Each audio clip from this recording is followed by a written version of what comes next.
کچھ خبریں کھیل کے میدان سے۔ سابق پاکستانی کرکٹر خالد لطیف نے تحریک لبیک پاکستان کی جانب سے الیکشن لڑنے کا فیصلہ کر لیا۔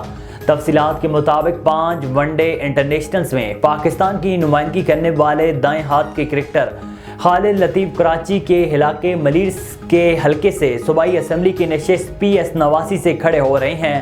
ذرائع کے مطابق TLP کے سربراہ سعد رضوی نے خالد لطیف سے رابطہ کیا تھا، جس دوران انہیں NA 231 سے پیپلز پارٹی کے حکیم بلوچ کے خلاف الیکشن لڑنے کی پیشکش کی گئی۔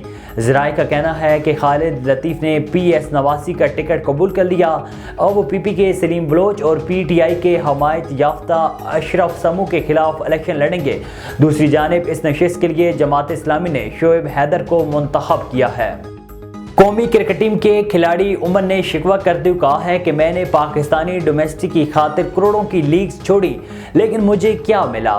رپورٹ کے مطابق ایک پوڈ کاسٹ میں گفتگو کرتے ہوئے میزبان نے کمران اکمل کے مختلف بیانات کا حوالہ دیتے ہوئے عمر اکمل سے سوال کیا کہ جس طرح کمران اکمل اپنے انٹرویوز میں اس بات کو واضح کر چکے ہیں کہ ان کی سلیکشن نہ ہونے کے پیچھے بابر اعظم اور سلیکشن کمیٹی کے ان سے کوئی ذاتی مسائل کار فرما ہیں، کیا اس بیان سے آپ بھی متفق ہیں؟ اس کے جواب میں عمر اکمل کا کہنا تھا کہ آپ مختلف میڈیا ہاؤسز سے جان سکتے ہیں کہ میں نے پاکستان کے لیے کتنے بڑے کنٹریکٹس چھوڑے ہیں۔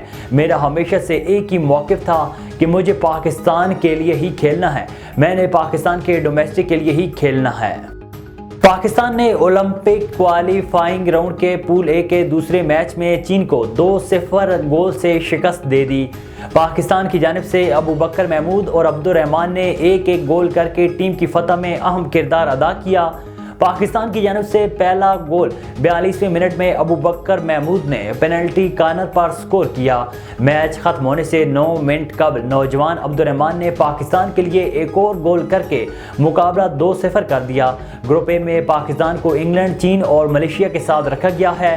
پاکستان ٹیم اگلا میچ کل جمعرات کو ملیشیا کے خلاف کھیلے گی۔